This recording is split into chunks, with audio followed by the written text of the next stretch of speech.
Morning students, मैं Taruna vermi science mistress एक बार फिर तुहाडे नाल एक वीडियो शेयर करन जा रही हाँ।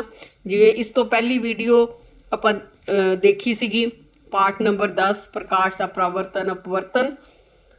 हुण उसे वीडियो दे नाल अगे पार्ट नंबर 2 पार्ट नंबर 1 सी इस लैसन का, हुण पार्ट नंबर 2 है वो आपां करन जा रहे हैं। किसी अवतल दर्पण द्वारा वस्तु दीयां भिन्न भिन्न स्थितियां दे लई बने प्रतिबिंब। भी अवतल दर्पण और उत्तल दर्पण आपां पिछली वीडियो च कीता सी, ये गोलाकार दर्पण दे ही हिस्से।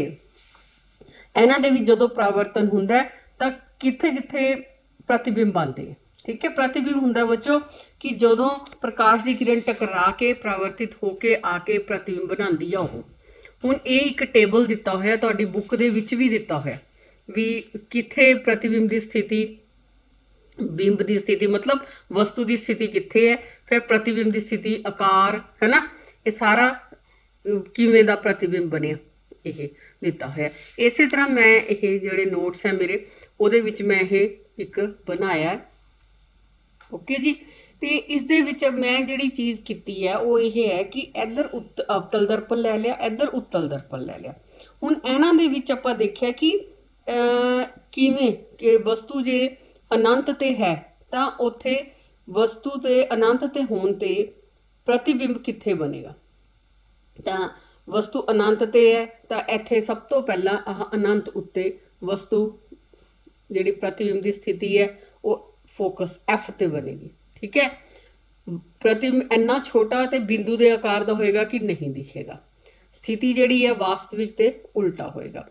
एक तुसीं ये चीज़ देखो कि सारे जिन्ने भी ये स्थितियां दित्तियां होईयां वस्तु दियां उन्हां सारियां दे विच अवतल दर्पण द्वारा प्रतिबिंब जिहड़ा बन रहा है वो वास्तविक ते उल्टा बन रहा है। बस सिर्फ एक एफ और पी दे विचकार जे होवे तां प्रतिबिंब जिहड़ा है दर्पण दे पीछे आभासी ते सीधा बनदा है। ओके जी, यह चीज़ क्लीयर होनी चाहिए है। हुण क्योंकि जिहड़ा अवतल दर्पण है उस दे विच प्रकाश की किरण टकरा के वापस आंदी है, मुख फोकस चों लंघदी है। ठीक, ते जिहड़ा यह हैगा अपना उत्तल दर्पण है इस दे विच जदों प्रकाश की किरण पैंदी है तां ओह ओहदे खिंडरदियां, वो कट्ठियां नहीं हुंदियां, ओह खिंडरदियां ते आभासी इधरले पासे जाके दर्पण दे पिछले पासे जाके प्रतिबिंब बनाउण दी कोशिश करदे। ये हो गया अनंत वाला। हुण जे वस्तु सी ते है, वस्तु सी दे उत्ते सी तो परे है, सॉरी पहलां दित्ती हुई सी दे उत्ते वाली तो बाद विचों सी तो परे दित्ती हुई है तां देखो आह ए और बी वस्तु है। इत्थों आह प्रकाश की किरण आ गई, मैं एरो लगाए हुए हैं, इत्थों टकरा के एफ चों लंघी। हर प्रकाश की किरण मुख फोकस चों लंघी ही लंघेगी एफ चों। ते दूसरी जिहड़ी तुसीं देखना है ओह एक इत्थों सी दे विचों भी ऐ लाइन लंघेगी। ये दोहे जिहड़ियां रेखावां जिथे कट्टणगियां उत्थे प्रतिबिंब बनेगा। हुण इन्हां दोनों रेखावां ने कट्टे है जी सी और एफ दे विचाले ते प्रतिबिंब बने A1 B1 आह उल्टा ते वस्तु तो छोटा अपने आप बन जाएगा जो तुसीं ध्यान दे नाल ये करोगे। ठीक है, इसी तरह जे इधरले पासे वस्तु सी दे उत्ते रखी हुई है तां प्रतिबिंब जिहड़ा एवें टकरा के इधरले पासे आया, फिर आह जिहड़ी प्रकाश की किरण निकली इधरों एफ तो गई है ते ओह आके कित्थे मिली है जी आ इत्थे A1 B1 वस्तु दे आकार का ही प्रतिबिंब बनिया है उत्तल दर्पण दे केस च। ओके जी, सॉरी सॉरी सॉरी सॉरी ये अवतल दर्पण का ही है, उत्तल दर्पण तो उपर सीगा जे सी दे उत्ते रखिया होया, क्योंकि मेरे तो एक गलती हो रही है कि उत्तल दर्पण का तो इधरले पासे बनना ना। उस तो बाद यह हो गया जी ये सी तो परे वाला केस सीगा, ये सी दे उत्ते वस्तु के आकार का ही प्रतिबिंब बन रहा है। उस तो बाद आ जाओ जी जे वस्तु सी और एफ दे विच दित्ती हुई है आ पई है तो देखो ये एक रेखा गई है टकरा के एफ चो निकली है। ठीक, एक सी चो निकलनी, इसनूं आपां इधरले पासे जदों इधर नूं वधाने टकरा के इत्थों फिर सी चो निकल के आई है, दोनों रेखावां जिथे मिलीआं उत्थे आ प्रतिबिंब वस्तु तो आकार तो वड्डा ते उल्टा बनिया। फिर वस्तु जे एफ दे उत्ते पई है, मुख फोकस ते पई है तां देखो इत्थों एवें गई। ओके जी, जे वस्तु एफ दे उत्ते है तो बहुत वड्डा होएगा, वास्तविक तो उल्टा होगा, बड़ी दूर जाके बनेगा। उस तो बाद जिहड़ी 6वीं स्थिति है आह दिती हुई है, वस्तु F ते P दे विच आह बनी हुई है, तो वह इत्थे प्रतिबिंब बनेगा नहीं, इधरले पासे हो जाके आभासी प्रतिबिंब सीधा इत्थे बनेगा। तो यह इस टेबल दे विच सारा दिता ही होया। ठीक है जी, जिन्ने भी दिते हुए। हुण आ जाओ तुसी अगे भी अवतल दर्पण के उपयोग लिखे हुए हैं। हुण इत्थे भी अवतल दर्पण के की उपयोग है, किहड़े किहड़े, ये तो आपां कर लए भी किहड़ियां स्थितियां इसदियां तुहाडी किताब दे विच भी आ दित्तियां होईयां सी भी किस किहड़ी स्थिति ते आ सारा तुहाडे क्लीयर दिता होया। ठीक, अवतल दर्पण वाला जिहड़ा प्रतिबिंब बनदा है, आ देखो यही सारा कुछ जो मैं तुहानूं समझा के हटी हाँ ओह। हुण इसके उपयोग दिते हुए हैं। देखो अवतल दर्पण का जिहड़ा उपयोग है आम करके ये टॉर्च, सर्च लाइटां, वाहनां दियां हैडलाइटां विच प्रकाश का शक्तिशाली समानांतर किरण पुंज प्राप्त करने लई कीता जाता है। ठीक है जी। अच्छा, चेहरे का वड्डा प्रतिबिंब दिखाई दिंदा है, इसलिए इसनूं शेविंग दर्पण के तौर पर भी वरत्या जाता है। दंदां दे डॉक्टर भी इसनूं वरतदे हैं क्योंकि मरीजां दे दंदां दा वड्डा प्रतिबिंब देखण लई प्रयोग किया जाता है।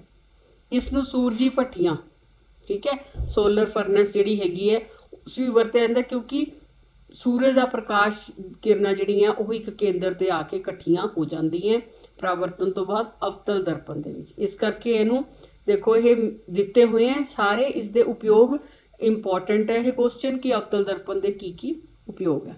ओके जी। उस तो बाद आ गया जी उत्तल दर्पण द्वारा प्रतिबिंब का बनना। एक चीज़ होर मैं इस नाल पहला कराना चाहनी हाँ भी चलो पहला चिन्ह परंपरावां भी कर ही लईए आपां नाल भी गोलाकार दर्पण द्वारा जिहड़ियां परावर्तन लई चिन्ह परंपरावां ओह किवें और नीचे जे वस्तु हमेशा सदा ही दर्पण के खब्बे पासे रखी जाती है। मैं नाल बना के भी दस्या होया। ठीक है जी, हमेशा दर्पण के खब्बे पासे रखी जाती है। फिर दूसरा है मुख धुरे के समानांतर सारियां दूरियां दर्पण के ध्रुव तो ही मापिया जांदियां हन, इस तो ही मापिया जांदियां। खब्बे पासे नूं जिहड़ी दूरी है वह ऋण हुंदी है, सज्जे पासे नूं जिहड़ी है वह धन हुंदी है। ओके जी। उपर वाल की उचाई जिहड़ी उचाई है वह प्लस, जिहड़ी नीचे वाल की उचाई है वह माइनस। ये है गोलाकार दर्पण द्वारा परावर्तन लई चिन्ह परंपरावां। जे क्वेश्चन आ जाए तो तुसी ये डायग्राम और ये आंसर है इसका ये तुसी लिख सकते हो। दर्पण फार्मूला जे तुसी करना है तो आह दर्पण फार्मूला है भी जिहड़ी गोलाकार दर्पण दे विच वस्तु तो दूरी u, छोटे u दे नाल, प्रतिबिंब की दूरी स्मॉल v, मुख फोकस की दूरी स्मॉल f। ये सारे स्मॉल लैने बच्चे लैटर जिहड़े भी हैं। तो इन्हां दा की संबंध है आपस में 1/v जिहड़ी प्रतिबिंब की दूरी प्लस 1/u जिहड़ी वस्तु की दूरी, इन्हां दोनों नूं प्लस करके जिहड़ा इज इक्वल टू 1/f मतलब मुख फोकस की दूरी ध्रुव तो यह लैना। अगे आ जाओ जी तुसी आपां जो करदे आ अवतल दर्पण द्वारा प्रतिबिंब का बनना। हुण अवतल दर्पण जिहड़ा हैगा सॉरी उत्तल दर्पण द्वारा प्रतिबिंब का बनना। अवतल दर्पण आप पहला कर चुके हैं।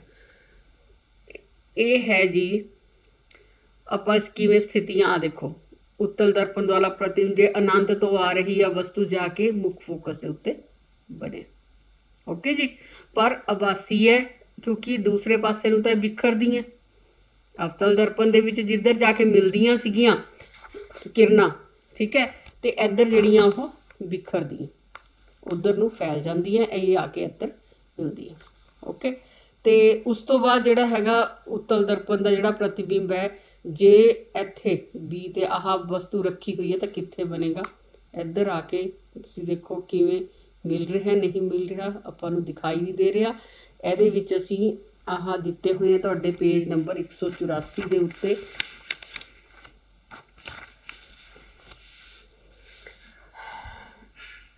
हाँ जी, ये दोनों का आकार जे अनंत ते है तो प्रतिबिंब की स्थिति है फोकस F उत्ते दर्पण के पीछे, प्रतिबिंब का आकार बहुत ही छोटा बिंदु के साइज का, आभासी ते सीधा। ਇੱਕ ਚੀਜ਼ ਯਾਦ ਰੱਖੋ ਕਿ ਉੱਤਲ ਦਰਪਣ 'ਚ ਜਿਹੜਾ ਹੈ ਪ੍ਰਤੀਬਿੰਬ ਹਮੇਸ਼ਾ ਆਭਾਸੀ ਅਤੇ ਸਿੱਧਾ ਹੀ ਬਣਦਾ ਹੈ।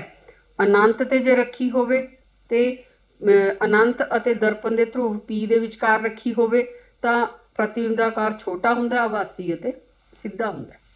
ਓਕੇ ਜੀ, ਅਵਤਲ ਦਰਪਣ ਦੇ ਉਪਯੋਗ ਪੜ੍ਹੇ ਸੀ। ਹੁਣ ਆ ਗਏ ਉੱਤਲ ਦਰਪਣ ਦੇ ਉਪਯੋਗ। ਉੱਤਲ ਦਰਪਣ ਨੂੰ ਪਿੱਛੇ ਦੀ ਆਵਾਜਾਈ ਵੇਖਣ, ਬੈਕ ਵਿਊ ਮਿਰਰ ਹੁੰਦਾ ਨਾ, ਉਹਦੇ ਲਈ ਵਰਤਿਆ ਜਾਂਦਾ ਹੈ, ਕਿਉਂਕਿ ਇਸ ਦੇ ਵਿੱਚ ਜਿਹੜਾ ਪ੍ਰਤੀਬਿੰਬ ਹੈ ਹਮੇਸ਼ਾ ਸਿੱਧਾ ਬਣਦਾ ਹੈ ਤੇ ਉਸ ਨੂੰ ਛੋਟਾ ਬਣਦਾ ਹੈ ਤੇ ਦੂਰ ਤੱਕ ਆਪਾਂ ਦੇਖ ਸਕਦੇ। ਠੀਕ ਹੈ ਜੀ। ਉਸ ਤੋਂ ਬਾਅਦ ਹੈ ਉੱਤਲ ਦਰਪਣ ਨੂੰ ਇਸ ਲਈ ਵੀ ਪਹਿਲ ਦਿੰਦੇ ਕਿਉਂਕਿ ਦੇਖੋ ਇਹ ਆ ਗਿਆ ਨਾ ਵੀ ਕਿਉਂ ਇਹ ਕੁਐਸਚਨ ਬਣ ਜਾਂਦਾ ਵੀ ਪਿੱਛੇ ਦੀ ਆਵਾਜਾਈ ਬੈਕ ਵਿਊ ਮਿਰਰ ਲਈ ਕਿਉਂ ਇਸ ਨੂੰ ਵਰਤਿਆ ਜਾਂਦਾ, ਕਿਉਂਕਿ ਇਹ ਇਸ ਦੇ ਵਿੱਚ ਪ੍ਰਤੀਬਿੰਬ ਸਦਾ ਸਿੱਧਾ ਬਣਦਾ ਤੇ ਛੋਟਾ ਬਣਦਾ ਤੇ ਦੂਰ ਦ੍ਰਿਸ਼ਟੀ ਖੇਤਰ ਹੈ, ਇਸ ਦਾ ਦ੍ਰਿਸ਼ਟੀ ਖੇਤਰ ਬਹੁਤ ਵੱਧ ਹੈ, ਦੂਰ ਤੱਕ ਅਸੀਂ ਇਸ ਨੂੰ ਦੇਖ ਸਕਦੇ ਹਾਂ। ਇਹ ਬੱਚੋ ਹੈਗਾ ਤੁਹਾਡਾ ਵੀ ਉੱਤਲ ਦਰਪਣ ਦੇ ਉਪਯੋਗ। ਓਕੇ ਜੀ। ਗੋਲਾਕਾਰ ਦਰਪਣ ਦੁਆਰਾ ਪਰਾਵਰਤਨ ਲਈ ਚਿੰਨ੍ਹ ਪਰੰਪਰਾਵਾਂ ਇਹ ਮੈਂ ਤੁਹਾਨੂੰ ਹੁਣੀ ਕਰਵਾ ਕੇ ਹਟੀ ਹਾਂ। ਇਹ ਵੀ ਤੁਹਾਡੀ ਕਿਤਾਬ ਦੇ ਵਿੱਚ ਦਿੱਤਾ ਹੋਇਆ ਹੈ ਵੀ ਕਿਵੇਂ, ਦੇਖੋ ਕਿਤਾਬ ਪੜ੍ਹੋਗੇ ਤਾਂ ਤੁਹਾਨੂੰ ਸਭ ਕੁਝ ਪਤਾ ਚੱਲ ਜਾਏਗਾ। ਓਕੇ ਜੀ। ਦਰਪਣ ਦਾ ਜਿਹੜਾ ਸੂਤਰ ਅਤੇ ਵੱਡ ਦਰਸ਼ਨ ਕੀ ਹੁੰਦਾ, ਜਿਹੜਾ ਦਰਪਣ ਦਾ ਸੂਤਰ ਹੈ ਮੈਂ ਤੁਹਾਨੂੰ ਕਰਾਇਆ ਹੁਣੀ 1/v + 1/u = 1/f। ਠੀਕ ਹੈ। ਤੇ ਵੱਡ ਦਰਸ਼ਨ ਕੀ ਹੈ?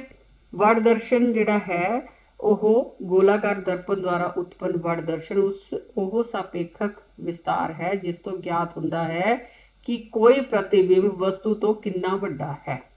ਵਸਤੂ ਤੋਂ ਕਿੰਨਾ ਵੱਡਾ, ਜੇ ਉਹਦੀ ਉਚਾਈ ਅਸੀਂ ਦੇਖਣੀ ਹੈ ਪ੍ਰਤੀਬਿੰਬ ਦੀ ਤਾਂ ਕਿਵੇਂ, ਵੱਡ ਦਰਸ਼ਨ m ਨਾਲ = ਪ੍ਰਤੀਬਿੰਬ ਦੀ ਉਚਾਈ h ਡੈਸ਼ ਤੇ ਓਵਰ ਵਸਤੂ ਦੀ ਉਚਾਈ। ਇਹਨਾਂ ਦੋ ਇਹ ਫਾਰਮੂਲਾ ਲਗਾ ਕੇ ਅਸੀਂ ਵੱਡ ਦਰਸ਼ਨ ਕੱਢ ਸਕਦੇ ਹਾਂ। ਵੱਡ ਦਰਸ਼ਨ ਨੂੰ m ਦੇ ਨਾਲ ਡਿਨੋਟ ਕੀਤਾ ਜਾਂਦਾ। ਠੀਕ ਹੈ ਜੀ ਬੱਚੋ, ਅੱਜ ਤੁਹਾਡੇ ਨਾਲ ਸਿਰਫ ਇੰਨਾ ਹੀ ਸ਼ੇਅਰ ਕਰ ਰਹੀ ਹਾਂ। ਅਗਲੀ ਵੀਡੀਓ ਦੇ ਵਿੱਚ ਆਪਾਂ ਜਿਹੜਾ ਬਾਕੀ ਲੈਸਨ ਦੇ ਵਿੱਚ ਕੋਈ ਕੁਐਸਚਨ ਹੋਏਗਾ ਉਹ ਸ਼ੇਅਰ ਕਰਾਂਗੇ। ਮੈਨੂੰ ਪੂਰੀ ਆਸ ਹੈ ਕਿ ਤੁਸੀਂ ਇਸ ਨੂੰ ਧਿਆਨ ਨਾਲ ਦੇਖੋਗੇ ਤੇ ਪਾਰਟ 3 ਦਾ ਫਿਰ ਆਪਾਂ ਇੰਤਜ਼ਾਰ ਕਰੋਗੇ। ਥੈਂਕ ਯੂ ਬੱਚੋ।